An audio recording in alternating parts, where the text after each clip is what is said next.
아버지, 통장에 얼마나 남으셨어요? 자식이 이렇게 물어본다면 그건 안부가 아닙니다.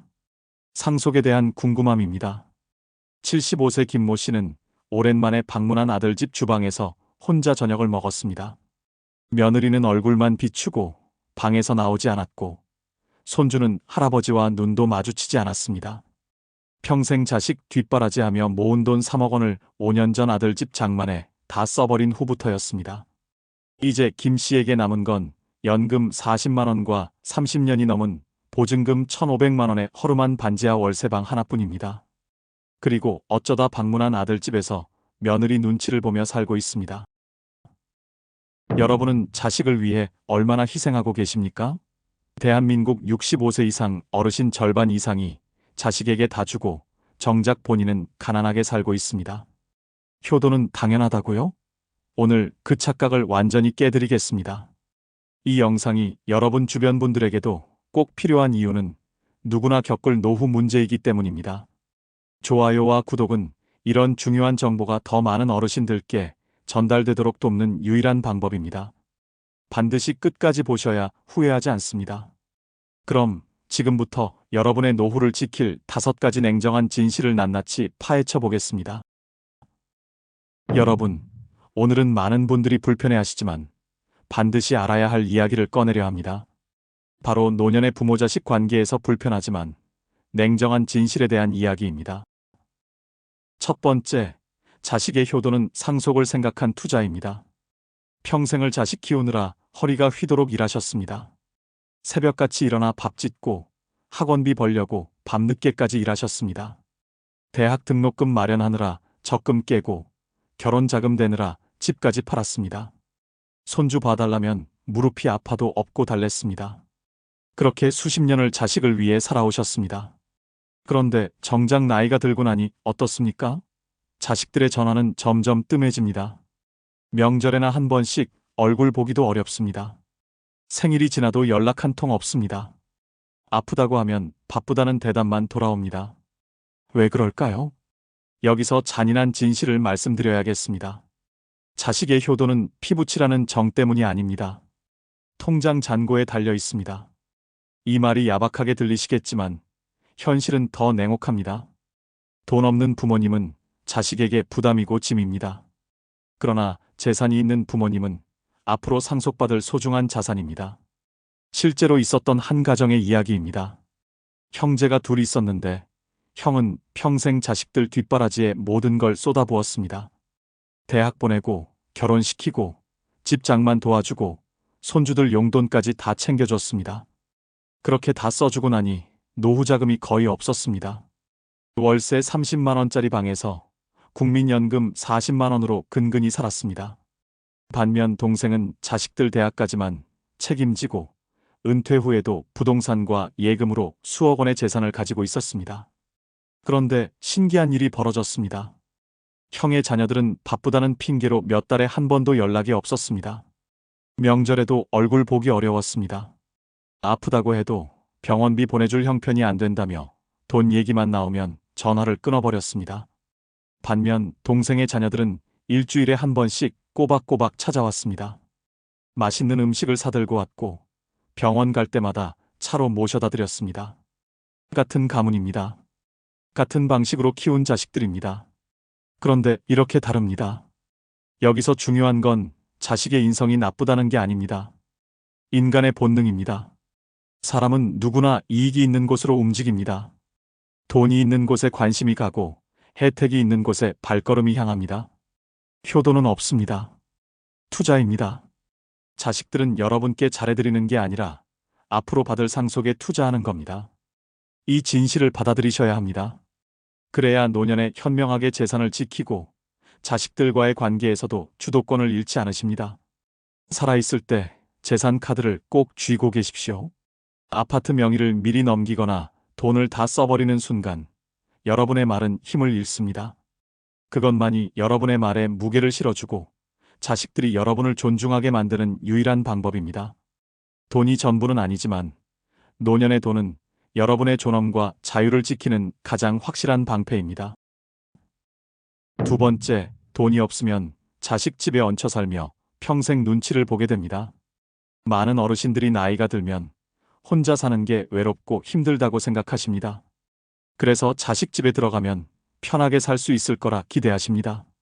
자식이 밥도 차려주고 병원도 데려다주고 손주들과 함께 살면 행복할 거라 상상하십니다. 하지만 현실은 전혀 다릅니다. 노년에 자식 집에 들어가는 순간 여러분은 더 이상 부모가 아닙니다. 손님도 아닙니다. 불편한 세입자가 됩니다. 며느리나 사위의 얼굴색 하나에도 평생 쌓아온 자존감을 잃게 됩니다. 실제로 있었던 일입니다. 안 씨는 70대 중반의 남성이었습니다. 아내가 먼저 세상을 떠나고 혼자 살기 힘들어지자 아들 집으로 들어갔습니다. 아들은 환영했고 며느리도 웃으며 맞아줬습니다. 처음 한두 달은 괜찮았습니다. 하지만 시간이 지나면서 분위기가 달라졌습니다. 안 씨는 저녁 7시만 되면 거실 TV 소리를 최대한 줄였습니다. 며느리가 피곤해하는 것 같았기 때문입니다. 아침에 일어나도 며느리가 나올 때까지 방에서 기다렸습니다. 부엌에서 마주치면 불편할까 봐였습니다. 화장실 가는 것도 눈치를 봤습니다. 며느리가 씻을 시간이 아닌지, 손주가 씻을 시간이 아닌지 확인했습니다. 저녁 식사 시간이 가장 괴로웠습니다. 며느리가 차려준 밥상 앞에 앉으면 맛있다는 말을 꼭 해야 했습니다. 입맛이 없어도 남기면 안 됐습니다. 며느리 표정이 굳을까봐 두려웠습니다. 반찬이 입에 안 맞아도 참았습니다. 짜다는 말, 싱겁다는 말 한마디가 집안 분위기를 얼어붙게 만들었습니다. 친구들이 전화해도 통화를 길게 하지 못했습니다. 전화 요금이 오를까봐, 시끄럽다는 소리 들을까봐 5분 안에 끊었습니다. 외출하고 싶어도 며느리에게 말하기가 조심스러웠습니다. 손주 돌보는 날이면 어디 가냐는 눈빛을 받았기 때문입니다. 안 씨는 이렇게 말했습니다. 손님처럼 살았다고, 아니 손님만도 못했다고. 손님은 며칠 있다 가지만 자신은 언제까지 있어야 할지 모르는 신세였다고. 평생 자식 키우느라 고생했는데 말년에 자식 집에서 이렇게 눈치만 보며 살게 될 줄 몰랐다고 했습니다. 여러분, 이게 현실입니다. 아무리 효자 효녀라고 해도 한 집에 두 가정이 함께 사는 건 쉽지 않습니다. 며느리든 사위든 본인 부모가 아닌 이상 불편합니다. 그 불편함이 쌓이면 표정으로, 말투로, 행동으로 나타납니다. 돈이 있어야 자식 눈치를 보지 않습니다. 월세 40만 원짜리 방이라도 좋습니다. 그곳이 여러분만의 공간입니다. 아무 눈치 안 보고 TV를 크게 틀 수 있고 친구와 통화를 마음껏 할 수 있고 먹고 싶은 걸 사 먹을 수 있습니다. 돈이 있어야 자식들 허락 없이 살 수 있고 여러분의 자유와 자존감을 지킬 수 있습니다. 자식 집 큰 방보다 내 월세방이 훨씬 편합니다. 세 번째, 자식은 여러분의 감정적 상처와 억울함을 책임지지 않습니다. 나이가 들면 마음속에 쌓이는 게 많습니다. 평생 친하게 지내던 친구가 갑자기 연락을 끊습니다. 이유도 모르고 오해를 받습니다. 배우자와의 관계도 예전 같지 않습니다. 말 한마디에 상처받고 서운한 일이 생겨도 풀 곳이 없습니다. 외로움은 깊어지고 억울한 일은 쌓여갑니다. 그런데 이런 마음을 누구에게 털어놓으십니까? 자식에게 말하고 싶지만 차마 입이 떨어지지 않습니다. 자식도 바쁘게 사는데 부모 하소연까지 들어줄 여유가 없어 보입니다. 괜히 말했다가 짐이 될까봐, 미움받을까봐 입을 다뭅니다. 실제로 있었던 일입니다. 한 어르신이 있었습니다. 평생 함께 살아온 배우자가 요즘 들어 말 한마디 없이 나갔다 들어옵니다. 어디 가는지, 누구를 만나는지 말도 안 합니다. 물어보면 화만 냅니다. 이 어르신은 마음이 너무 답답했습니다. 서운하고 외롭고 억울했습니다. 딸에게 전화라도 하고 싶었습니다. 하지만 전화기를 들었다 놓기를 반복했습니다. 딸도 직장 다니느라 힘들고 손주 돌보느라 정신없는 걸 알고 있었습니다. 괜히 부모 걱정까지 끼쳐서 딸을 힘들게 하고 싶지 않았습니다. 그래서 참았습니다. 혼자 삼켰습니다. 친구들과의 갈등도 마찬가지였습니다. 수십 년 친구가 갑자기 연락을 끊었습니다.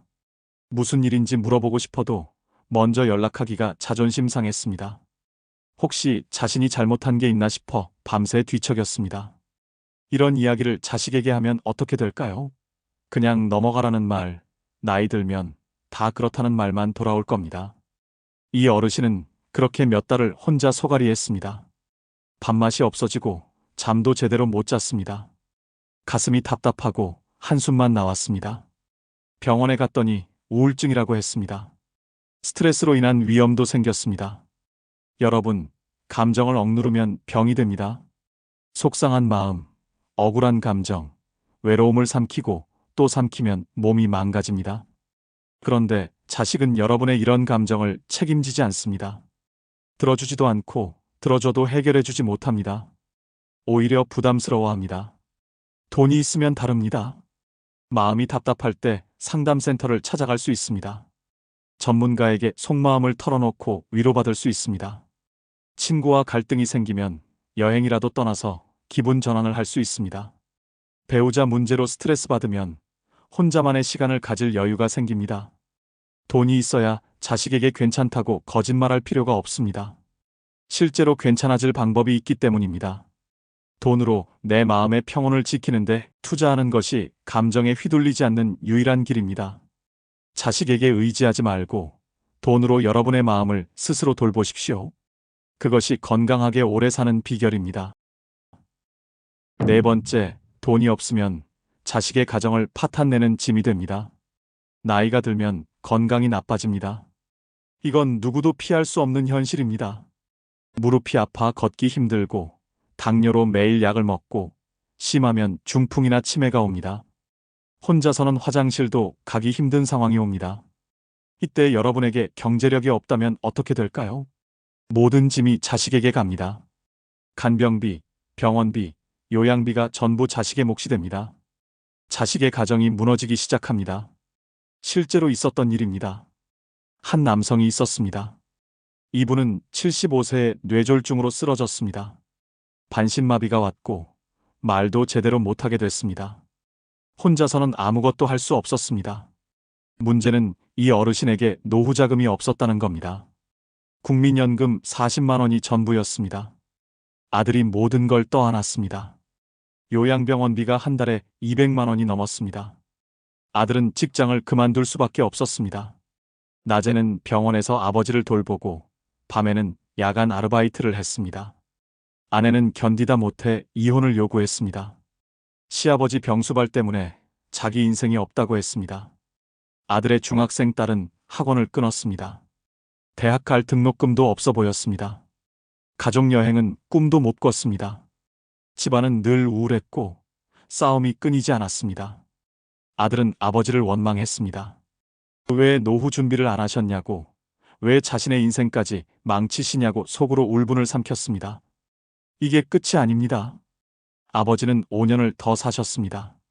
그 5년 동안 아들의 가정은 완전히 무너졌습니다. 이혼했고 딸은 가출했습니다. 아들은 우울증 약을 먹으며 겨우겨우 버텼습니다. 아버지가 돌아가신 후 아들에게 남은 건 빚과 병뿐이었습니다. 여러분, 이게 돈 없이 늙는다는 겁니다. 자식이 자신의 꿈을 포기하고, 가정을 포기하고, 인생을 포기하고 여러분을 돌보게 만드는 겁니다. 이만큼 잔인한 부담이 어디 있습니까? 자식이 효도하고 싶어도 할 수 없게 만드는 겁니다. 사랑이 원망으로 바뀌고 가족이 적이 되는 겁니다. 돈이 있으면 다릅니다. 요양병원비를 여러분이 내실 수 있습니다. 간병인을 고용할 수 있습니다. 자식은 주말에 얼굴만 보러 오면 됩니다. 자식의 직장도 가정도 인생도 지켜집니다. 여러분이 아플 때 여러분의 자식이 아니라 여러분의 돈이 보호자가 되어야 합니다. 노년의 돈은 자식에게 물려줄 유산이 아닙니다. 자식의 인생을 지켜주는 방패입니다. 여러분이 병들고 쓰러져도 자식이 무너지지 않도록 막아주는 방패입니다. 자식에게 효도받으려 하지 마시고 자식에게 짐이 되지 않도록 준비하십시오. 병원비, 요양비, 간병비를 스스로 감당할 수 있는 돈을 모으십시오. 그것이 진짜 자식 사랑입니다. 자식에게 재산 물려주겠다고 아끼지 마시고 여러분의 마지막을 스스로 준비하는 데 쓰십시오. 그것이 자식의 가정을 지키고 자식의 인생을 살리는 유일한 방법입니다. 다섯 번째, 돈이 있어야 자식 대신 나의 꿈을 이루고 후회하지 않습니다. 평생 무엇을 하며 사셨습니까? 자식 뒷바라지였습니다. 내가 하고 싶은 건 미루고, 내가 가고 싶은 곳은 포기하고, 오직 자식만 바라보며 살아오셨습니다. 젊었을 때 배우고 싶었던 것들, 가보고 싶었던 여행지, 시작하고 싶었던 일들이 있으셨을 겁니다. 하지만 전부 미뤘습니다. 나중에 하자고, 자식 다 키우고 하자고 약속했습니다. 그런데 정작 자식을 다 키우고 나니 어떻습니까? 이제는 나이가 들어 기력이 없습니다. 돈도 별로 남지 않았습니다. 꿈을 이루기는커녕 하루하루 버티기에 급급합니다. 나중에 미루다가 인생이 끝나가고 있습니다. 실제로 있었던 일입니다. 한 씨는 66세에 퇴직했습니다. 퇴직금으로 2억 원을 받았습니다. 자식들은 그 돈을 자기들 집 장만에 보태달라고 했습니다. 하지만 한 씨는 거절했습니다. 평생 꿈꿔왔던 게 있었기 때문입니다. 바로 작은 카페를 운영하는 것이었습니다. 한 씨는 퇴직금 중 5천만 원을 투자해서 작은 카페를 차렸습니다. 동네 골목 구석에 있는 10평짜리 공간이었습니다. 직접 커피를 내리고 손님들과 이야기를 나눴습니다. 자식들은 나이 들어 무슨 장사냐며 말렸지만 한 씨는 행복했습니다. 평생 하고 싶었던 일을 드디어 하고 있었기 때문입니다. 지금 한 씨는 72세입니다. 여전히 카페를 운영합니다. 큰 돈을 벌지는 못하지만 생활비는 충분히 벌고 있습니다. 무엇보다 매일 아침 일어나는 게 즐겁다고 합니다. 살아있다는 느낌이 든다고 합니다. 자식들도 이제는 아버지를 인정합니다. 반면 박 씨는 달랐습니다. 박 씨도 비슷한 시기에 퇴직했습니다. 퇴직금도 비슷했습니다. 하지만 박 씨는 한 푼도 안 쓰고 전부 저축했습니다. 자식들 결혼 자금 주고 손주들 용돈 주고 나머지는 은행에 넣어뒀습니다. 자신을 위해서는 한 푼도 안 썼습니다. 여행 가고 싶었지만 참았습니다. 취미 생활 하고 싶었지만 돈 아까워서 안 했습니다. 나중에 건강하면 그때 하자고 미뤘습니다. 그렇게 5년을 아끼며 살았습니다. 그런데 71세에 암 진단을 받았습니다. 수술하고 항암 치료를 받았지만 몸은 급격히 약해졌습니다. 병상에 누워있는 시간이 많아졌습니다. 돈은 통장에 그대로 있었지만 쓸 기력이 없었습니다. 가고 싶었던 여행도 하고 싶었던 일도 이제는 할 수 없게 됐습니다. 박 씨는 병상에서 이렇게 말했습니다. 건강할 때 돈을 쓸 걸 그랬다고, 자식 주지 말고 내가 쓸 걸 그랬다고 후회했습니다. 지금 통장에 있는 돈이 무슨 소용이냐고 울먹였습니다. 여러분, 돈은 건강할 때 써야 합니다. 나중에는 쓰고 싶어도 못 씁니다. 몸이 따라주지 않습니다. 자식 위해 아끼지 마십시오. 이제는 당신을 위해 쓰십시오. 평생 미뤄왔던 꿈을 이루십시오. 가고 싶었던 곳에 가고 하고 싶었던 일을 하십시오. 그것이 후회 없는 노년을 사는 유일한 방법입니다. 오늘 이야기는 냉정한 현실을 말씀드렸습니다. 어쩌면 듣기 불편하셨을 겁니다. 자식을 사랑하는 마음이 크신 분들은 더욱 그러셨을 겁니다. 하지만 이게 현실입니다. 돈이 없으면 자식의 효도는 투자가 되고, 자식 집에서 눈치만 보며 살게 되고, 감정적 상처는 홀로 삼켜야 하고, 여러분의 병이 자식 가정을 무너뜨리고, 평생 미뤄온 꿈은 후회로만 남습니다. 자식을 사랑하는 것과 자식에게 의존하는 것은 다릅니다. 진짜 자식 사랑은 여러분이 스스로를 지키는 겁니다. 경제적으로 독립해서 자식에게 짐이 되지 않는 겁니다. 그래야 자식도 편하고 여러분도 존엄하게 살 수 있습니다. 지금부터라도 늦지 않았습니다. 여러분의 통장을 지키십시오. 자식에게 다 주지 마시고 여러분을 위해 쓰십시오. 그것이 여러분과 자식 모두를 지키는 유일한 길입니다. 여러분, 오늘 5가지 이유를 들으셨습니다. 자식은 효도가 아니라 상속에 투자하고, 돈 없으면 눈치 보며 살고, 감정적 짐도 책임지지 않으며, 여러분의 병이 자식 가정을 파탄내고, 꿈을 미루다 후회만 남습니다. 노자는 이렇게 말했습니다. 남에게 의지하는 자는 약하고, 스스로 서는 자는 강하다. 자식에게 의지하지 마십시오. 여러분의 돈으로 여러분의 노후를 지키십시오. 이 영상이 도움이 되셨다면 구독과 좋아요, 알림 설정 꼭 눌러주시고 주변 어르신들께도 공유해 주십시오. 여러분이 평생 일궈온 것들은 자식의 것이 아니라 여러분의 것입니다. 이제는 여러분 자신을 위해 살아갈 권리가 있습니다. 오늘 이 영상이 여러분의 노후를 지키는 작은 시작이 되길 바랍니다. 감사합니다. 언제나 여러분의 품격 있는 노년을 응원합니다.